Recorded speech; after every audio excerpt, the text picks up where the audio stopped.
제가 오랫동안 말씀을 전하지 못했습니다.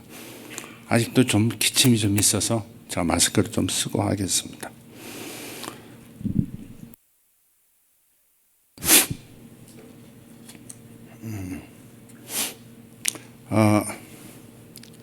하나님 말씀 누가복음 15장 11절부터 마지막 32절까지 누가복음 15장 11절부터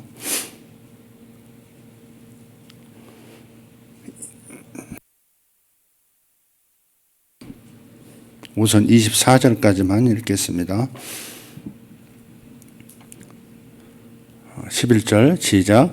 또 그분께서 이르시되 어떤 사람에게 두 아들이 있었는데 그들 중 작은 아들이 자기 아버지에게 이르기를 아버지여 재산 중에서 내게 돌아올 몫을 주소서 하니 아버지가 자기 살림을 그들에게 나누어 주매 그 뒤 며칠이 안 되어 작은 아들이 전부 다 모아가지고 먼 나라로 가서 거기서 허랑방탕하게 살며 자기 재산을 허비하더니 그가 다 탕진한 뒤에 그 땅에 극심한 기근이 들어 그가 비로소 궁핍하게 되었으므로 그가 가서 그 나라의 한 국민에게 붙으니 그 사람이 그를 자기의 들로 보내어 돼지들을 먹이게 하니라. 그가 돼지들이 먹는 곡식 껍질로 기꺼이 자기 배를 채우려 하였으나 아무도 그에게 주지 아니하므로 그가 정신을 차리고 이르되 내 아버지께는 빵이 풍족하여 나누어줄 수 있는 품꾼들이 얼마나 많은가. 그런데 나는 굶어 죽는구나. 내가 일어나 내 아버지께 가서 그분께 이르기를 아버지여 내가 하늘을 대적하여 죄를 짓고 아버지 앞에 죄를 지었사오니 더 이상 아버지의 아들이라 불릴 자격이 없나이다. 나를 아버지의 품꾼들 하나로 삼아주소서 하리라 하고 일어나 자기 아버지에게 가니라. 그러나 그가 아직 멀리 떨어져 있을 때 그의 아버지가 그를 보고는 불쌍히 여겨 달려가 그의 목을 껴안고 그에게 입을 맞추매 아들이 아버지에게 이르되 아버지여 내가 하늘을 대적하여 죄를 짓고 아버지의 눈앞에서 죄를 지었사오니 더 이상 아버지의 아들이라 불릴 자격이 없나이다 하였으나 아버지가 자기 종들에게 이르되 가장 좋은 옷을 가져다가 그에게 입히고 그의 손에 반지를 끼우고 그의 발에 신을 신기라. 그리고 살찐 송아지를 여기로 끌어와 잡으라. 우리가 먹고 즐거워하자. 이 내 아들은 죽었다가 다시 살아났으며 내가 그를 잃어버렸다가 찾았노라 하니 그들이 즐거워하기 시작하더라. 아멘.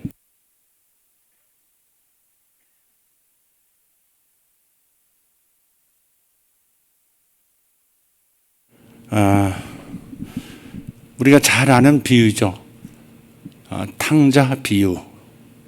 탕자 비유. 그런데 제목을 두 탕자 비유라고 이렇게 두 탕자 비유라 이렇게 나눠봤습니다.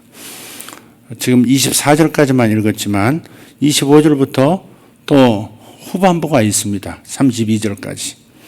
전반부에서는 둘째 아들이 주인공으로 등장하고 후반부에서는 첫째 아들이 주인공으로 등장합니다. 주님께서는 이 첫 번째 24절까지 둘째 아들 탕자, 둘째 탕자의 이야기만으로도 완벽하게 메시지가 전달이 되고 하나의 아름다운 이야기로 마칠 수 있습니다. 그런데 그것을 끝내지 아니하시고 이 비유의 말씀을 후반부로 또 이어서 또 다른 탕자의 모습을 보여주심으로써 전반부와 후반부가 이 전체가 함께 하나님의 메시지를 전하는 비유로 주님께서 이끌어 가십니다. 자, 그래서 우리가 전반부만 볼 것이 아니고 후반부도 봐야 하는데 오늘은 전반부 이야기만 좀 나누도록 하겠습니다. 집을 나간 탕자 이야기가 제1부 전반부입니다. 여러분 둘째 아들을 탕자라고 부르는데 왜 탕자라 부르는지 생각해 보셨습니까? 왜 둘째 아들이 탕자입니까? 아버지 유산을 가지고 다 팔아서 먼 나라 가서 다 탕진해 버렸기 때문에 자신의 개인적인 쾌락이나 자신의 어떤 일탈된 어떤 목적을 위해서 다 사용해버리고 탕진하고 돌아왔기 때문에 그래서 탕자인 것입니까? 왜 탕자라고 부를까요?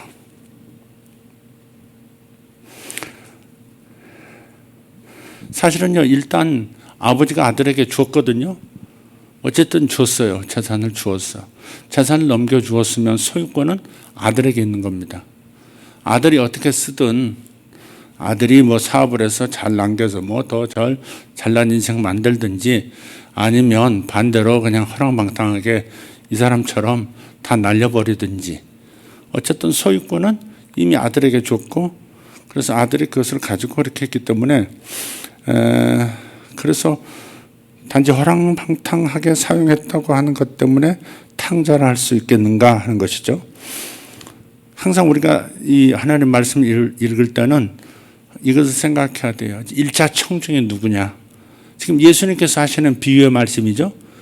예수님께서 처음 입을 떼서 이 두 탕자 이야기를 꺼내실 때 그 청중이 누구였느냐를 항상 생각해야 돼요.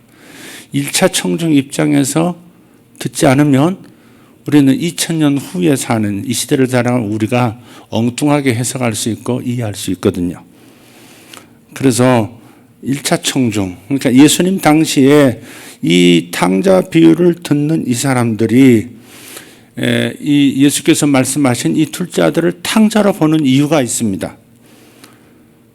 저들이 탕자라고 보는 이유가 뭐냐?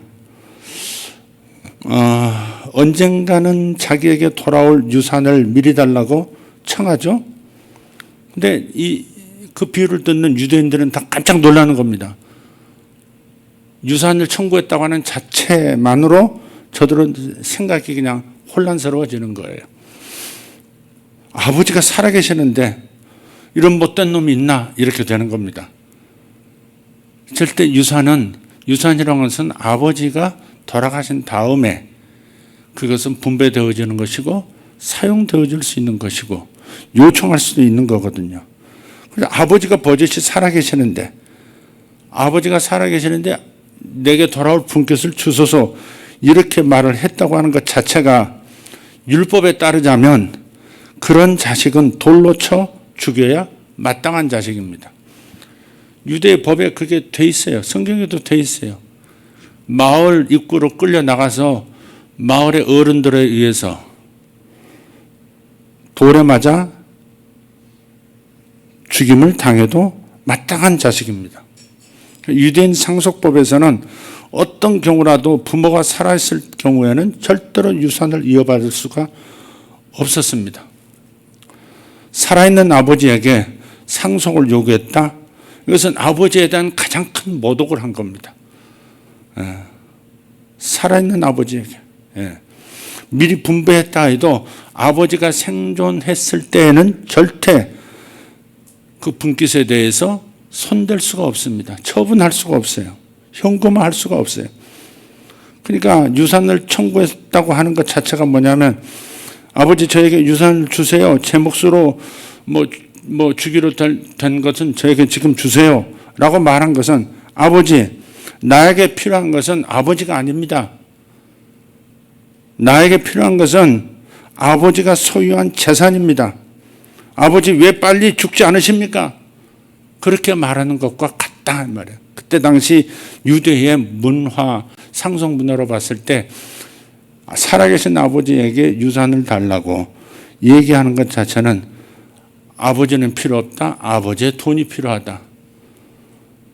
그리고 빨리 이것을 사용할 수 있도록 아버지 빨리 이 세상에서 사라져 줬으면 좋겠습니다. 그렇게 말하는 것과 같다는 겁니다. 그래서 예수님의 이 비유를 듣는 청중들이 분노했을 거예요. 아니 이런 나쁜 놈, 이런 불효자식. 저놈은 저런 놈은 죽어야지. 그런 수준의 반응이 있었던 거죠. 그래서 둘째 아들이 탕자인 진짜 이유는 뭐냐? 바로 이것입니다. 아버지는 그 말을 들으면서 얼마나 실망하고 배신감을 느꼈을까? 생각을 바꿔보려고도 했었을 것이고 야단도 쳐볼 생각도 했을 것이고 아마 했을 거예요. 그러나 결국 둘째 아들의 말대로 죽어 맙니다. 아버지가 선택한 방법, 아들이 제정신을 차리는 방법은 아들이 원하는 대로 주는 방법이라고 생각을 한 겁니다. 그리고 둘째의 불효는 여기서 끝나지 않았어요. 유산을 받자마자 다 팔아서 먼 나라로 가버린 겁니다. 이것은 아버지와의 관계를 영원히 끊어버린 거예요. 재산권 처리가 쉽지 않죠. 예를 들어서 영화 같은 데 가끔 보면 부당하게 얻은 어떤 은행을 이렇게 공격을 해서 돈을 이렇게 가져왔다. 그 돈을 팔아 쓸 수 있느냐. 되게 쓰지를 못하고 중간에 또 이렇게 누군가에게 1억 불을 이제 은행에서 털었다. 그 1억 불을 누군가에게 주고 처리할 수 있는 누군가에게 주고 5천만 불을 받습니다. 5천만 불은 날리는 거예요. 5천만 불은 바로 현금화해서 쓸 수 있는 거예요. 똑같은 돈이라도 은행에서 막 가져온 것을 그대로 쓸 수는 없는 거죠. 그래서 그것을 이렇게 세탁하는 사람들한테 맡기고 미리 한 절반 정도는 다 그 사람한테 지불하고 절반 정도만 자기의 돈으로 삼을 수 있는 것처럼 마치 이와 같은 거예요. 아버지가 살아있으면 땅이든 밭이든 뭐든 간에 처리할 수가 없는 거예요. 원래 소유권자 아버지가 살아있으면 이걸 처리할 수 없어요. 근데 현금을 달라는 거야. 반문서, 문서 가져와 가지고 달라는 거예요. 이 상황을 모르는 사람이 아니에요. 매입하는 사람이.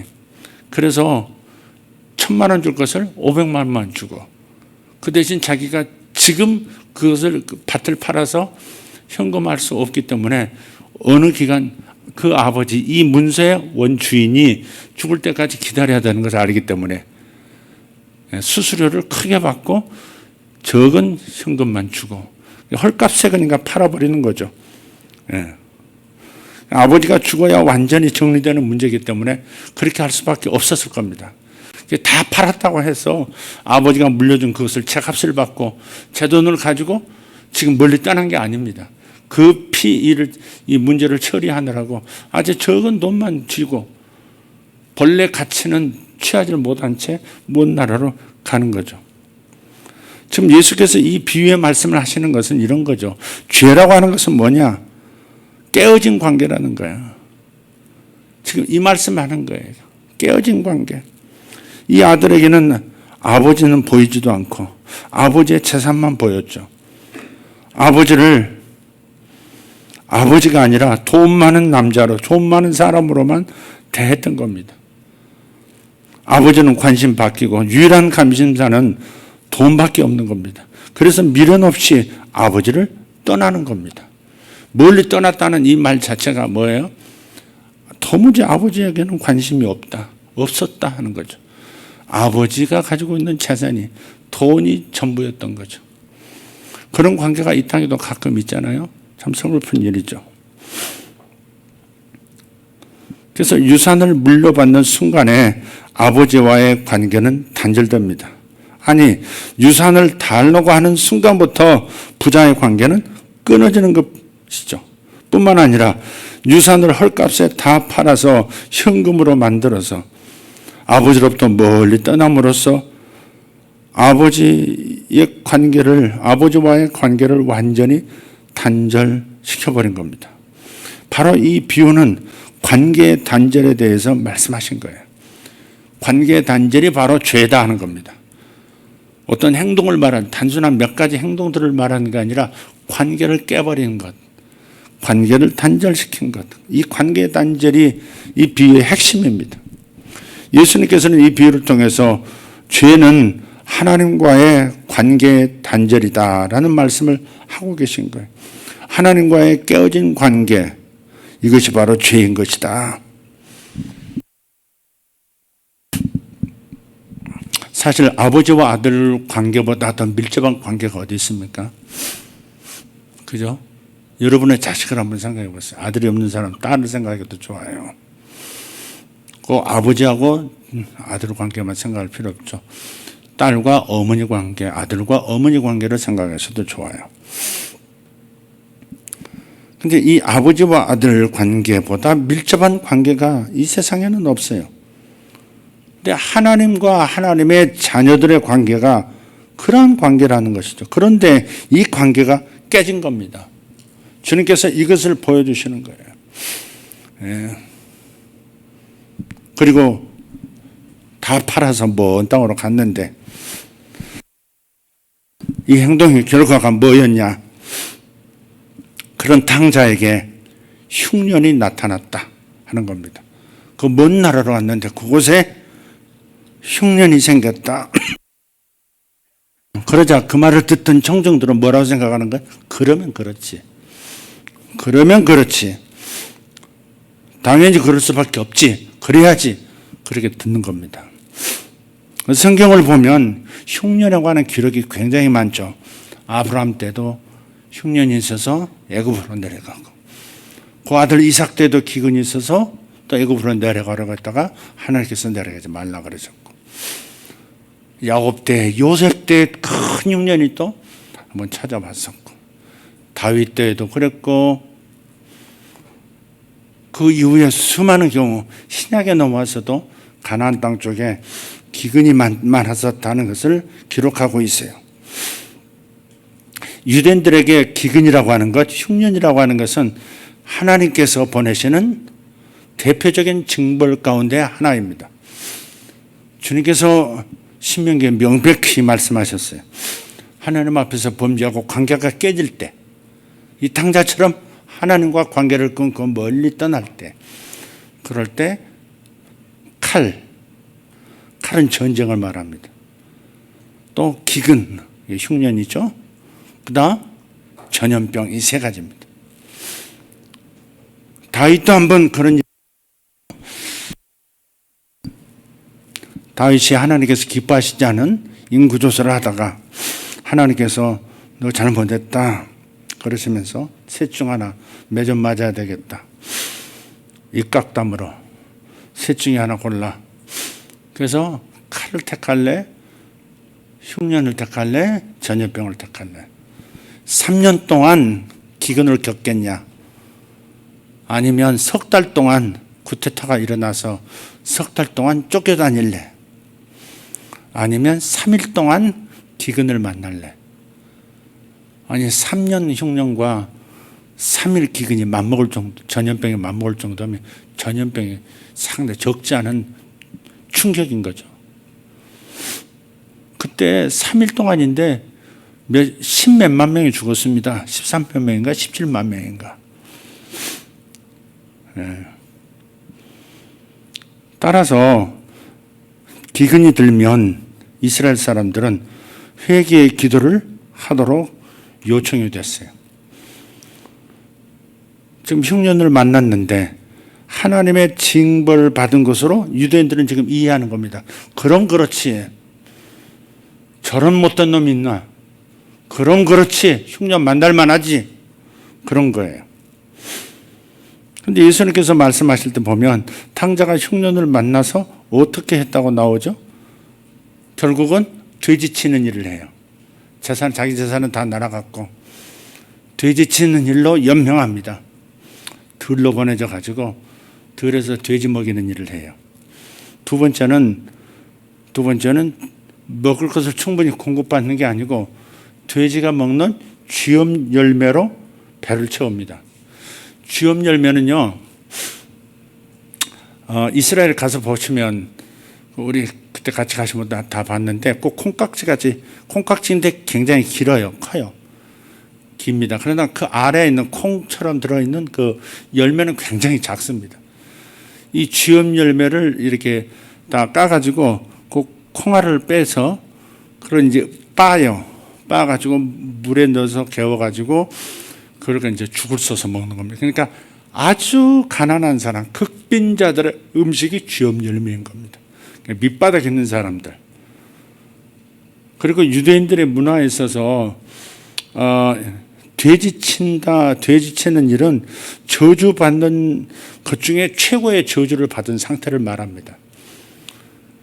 음식 문화 중에서 우리는 돼지고기를 좋아하고 다들 좋아하죠. 그런데 유대인들은 개고기를 싫어하는 것보다 돼지고기를 더 싫어해요. 멱값을 더 싫어합니다. 그래서 돼지 이 혐오식품 중에서 가장 큰 혐오식품이 돼지고기인데, 그러면 그렇지 그런 놈은 돼지나 쳐야 하고 돼지나 먹는 음식을 먹고 살아야지. 그렇게 말을 하는 겁니다. 그렇게 받아들일 수밖에 없는 겁니다. 그래서 음식 규례를 이렇게 가만히 보면 레위기 11장에 이렇게 보면 유대인들은 그렇게 생각했어요. 몸과 영혼은 다르죠. 그죠? 영과 몸은 다르잖아요. 그런데 영과 몸은 이렇게 분명히 다른 존재인데도 깊이 연관이 관련이 있어서 부정한 음식을 몸으로 먹으면 몸에만 좋지 않은 게 아니고 영혼에도 부정한 그 무엇인가가 임한다고 생각하는 거예요. 이해되시죠? 그러니까 부정한 음식 돼지고 먹은 것으로 끝나지 않고 몸만 부정해지는 게 아니라 영혼도 더럽혀진다고 그렇게 생각을 하는 것. 그게 바로 음식 규례입니다.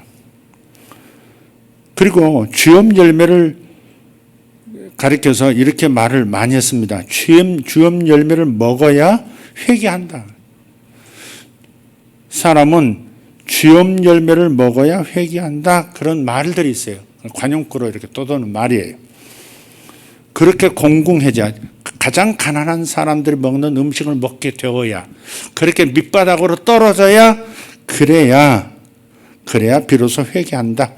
그렇게 생각하는. 그래서 16절 17절에 그가 돼지들이 먹는 곡식 껍질로, 이게 주염 열매입니다. 기꺼이 자기 배를 채우려 하였으나 아무도 그에게 주지 아니하므로. 그것조차도 누가 안 주는 거예요. 그것조차도 누가 주질 않아요. 17절 그가 정신을 차리고 이르되 내 아버지께는 빵이 풍족하여 나누어 줄 수 있는 품꾼들이 얼마나 많은가. 그런데 나는 굶어 죽는구나. 그러니까 그 말이 맞는 거. 주염 열매를 먹어야 제정신이 돌아오고 회개한다 하는 말이 여기서도 이루어지는, 오늘 본문에서도. 그래서 그가 그에게로 직역을 하면 그가 그에게로 돌아왔다, 그 말이에요.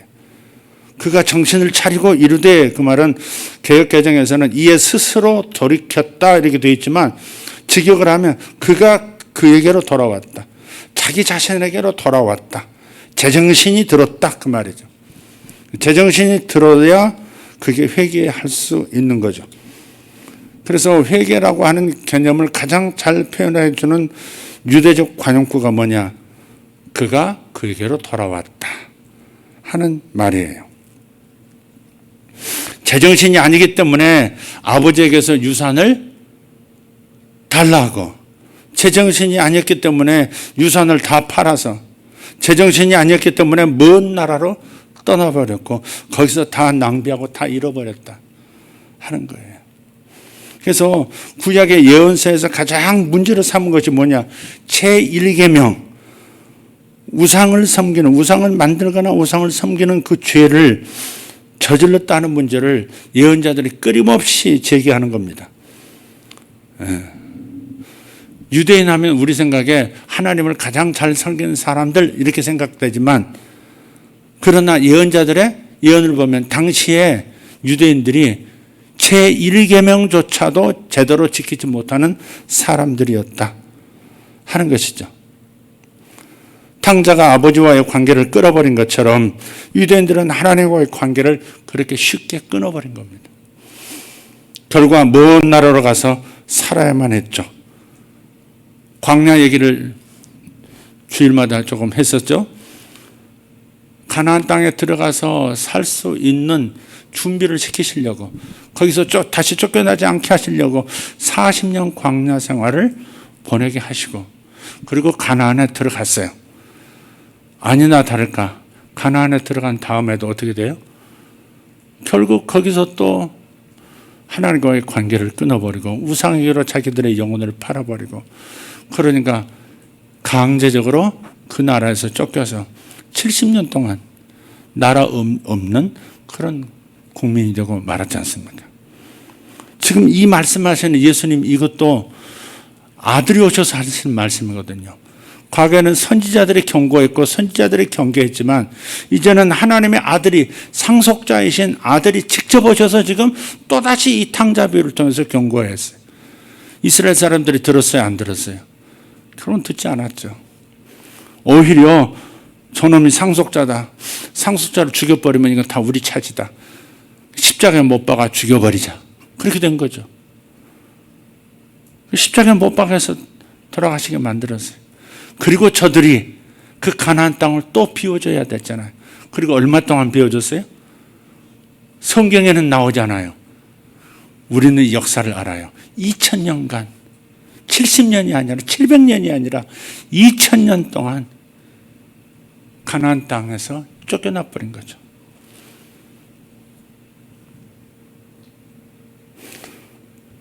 그러니까 하나님의 역사에 하나님이실 수밖에 없는 것이 눈으로 이렇게 우리가 보지를 못하면 정말 그런가? 그러면서 금세 또 타락한다고요. 그래서 신명기 4장 30절을 한번 잠깐 볼까요? 신명기 4장 30절을 보면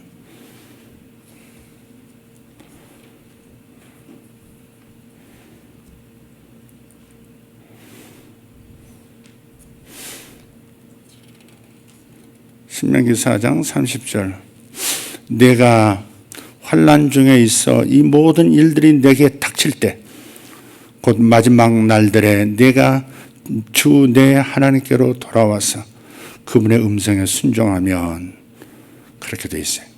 그러니까 언제 하나님께로 돌아오느냐, 언제 제정신이 돌아오고 하나님께로 아버지에게로 돌아올 수 있느냐, 쥐업 열매 먹는 수준으로 떨어질 때 진짜 곤궁한 수준으로 떨어졌을 때 그제서야 하나님의 음성을 들을 준비가, 하나님께로 눈을 다시 돌이킬 준비가 된다는 거죠.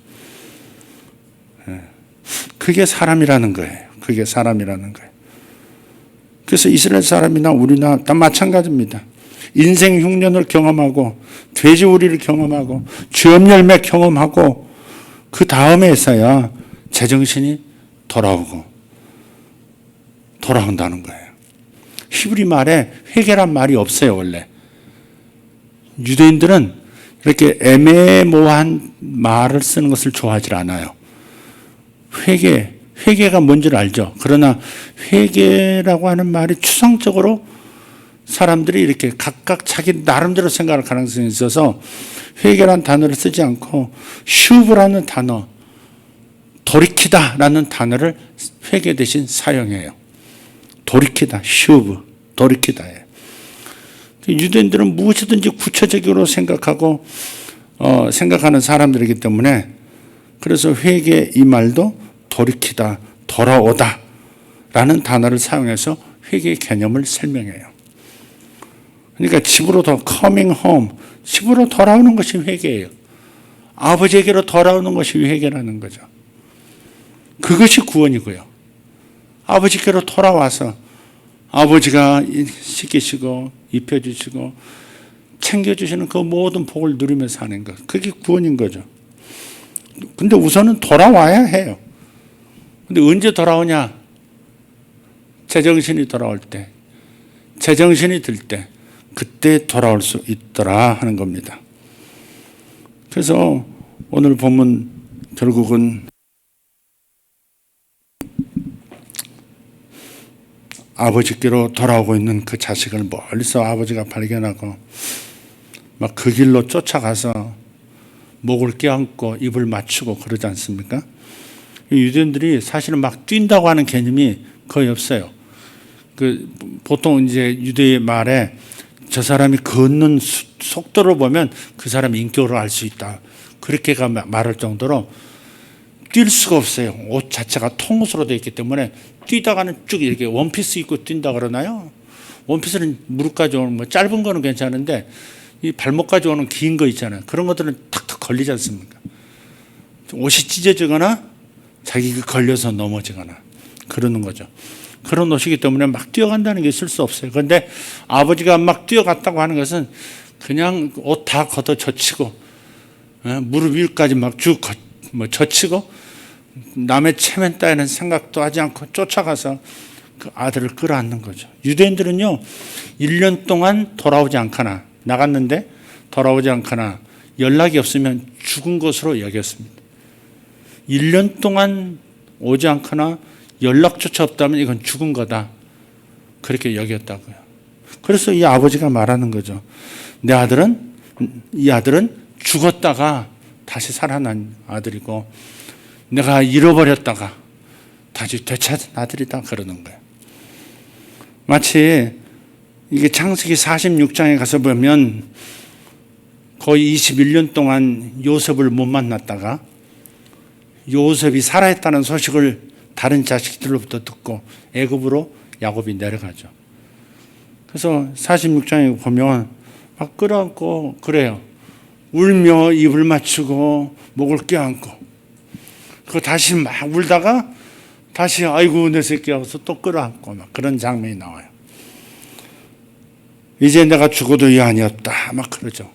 마치 그런 것처럼 지금 여기 아버지가 이 탕자에게 돌아온 탕자에게 구원을 이렇게 허락하는 거죠. 이 탕자에게 구원은 아버지가 그렇게 받아들여 준 거예요. 받아들여 주신 거예요. 24절 한번 읽어보겠습니다. 누가복음 15장.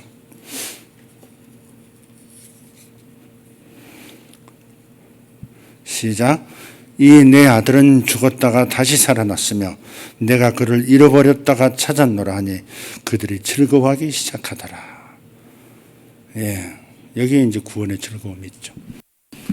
우리 생각해야 합니다. 요즘 제가 반복해서 광야와 가나안의 이야기를 반복해서 하면서 우리가 더 좋은 가나안을 구하는 것도 주님께서 나무라지진 않지만 그러나 이미 들어와 있는 그 가나안을 잃어버리지 않는 것이 1차적으로 더 중요한 것이다. 지금 내가 누리고 있는 것이 얼마나 큰 사랑으로 큰 아버지의 희생으로 누리고 있는 것인지를 깨닫지 못하면 우리는 다시 새로운 다고다고 하는 마음만 갖고 있다가 아버지를 잊어버릴 수 있어요. 제가 몸이 안 좋으면서 하루는 눈물이 왈칵 혼자 있는데 쏟아지더라고요. 그래서 뭐가 깨달아졌냐면 목사인데 참 부끄러운 얘기인데 아버지를 공경하지 않고 있었구나 그런 생각. 하나님을 하나님으로 공경하지 않았구나.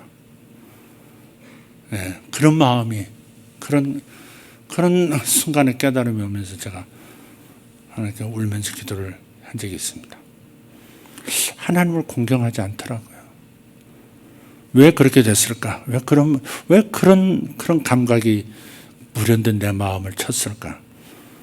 평상시에 바라는 것이 너무 많아요.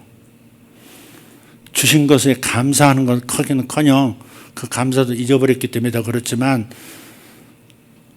가끔 더 채워져야 하는 것, 앞으로도 이루어지기를 기대하는 것, 거기에 마음이 많이 가 있는 거예요. 그것이 이루어져야 주님은 내 하나님이 되고 안 이루어지면 그 때문에 하나님께 또 실망하고 이러한 태도가 나에게도 있더라 하는 겁니다. 그래서 결론은 내가 아버지를 공경하지 않고 있구나. 얼마나 섭섭하셨을까. 얼마나 무리하게 여기셨을까. 그런 생각이었어요. 여러분은 어떠신지 모르겠습니다. 탕자의 이야기가 예수 믿으라는 이야기로만 들린다면 우리는 오늘 헛수고한 것이죠. 우리도 아버지께로 돌아와야 합니다. 아버지의 재산, 아버지의 가진 것, 여기에 목표가 있었다면 그것이 취해지고 나면 아버지를 더 이상 내 아버지일 수 없는 자식들도 많아요. 근데 우리가 하나님과 관계에서 절대 그럴 수 없는 관계인 하나님 아버지와 우리의 관계 속에서도 그 일이 벌어질 수 있다고 하는 사실은 그 사실이 이렇게 뭐라고 할까? 환하게 보일 때, 그럴 때 자절해지는 것 같습니다. 제가 기도했던 순간은 그 순간이었던 것 같습니다. 내가 아버지를 공경하지 않고 있구나. 왜 아버지를 공경하지 않고 아버지를 정말 사랑하고 두려워하지 않고 이렇게 살아가고 있었을까? 그런 생각을 하게 됐어요. 여러분에게도 좋은 깨달음이 있기를 바랍니다. 다음에 다시 한번 후반부를 살펴보도록 하겠습니다. 제가 목이 좀 흐르고 밭은 기침이 나와서 차분하게 말씀을 전하지 못해서 좀 죄송한데 이해해 주시기를 바랍니다. 아마 이번 주 지나면 이제 괜찮을 것 같습니다. 네. 사실 이게 뭘 먹고 싶어도 입맛도 없을 뿐만 아니라 밥알을 매달 넘기는 것도 여기 힘든 거예요. 이 속에서 밥알을 조금 넘기는 것도 힘든 거예요. 겪어보셨죠? 밥알 넘기는 것도 힘들고 그게 또 하루가 지나도 이렇게 그대로 있는 것 같고 골고루 했습니다. 기도하겠습니다.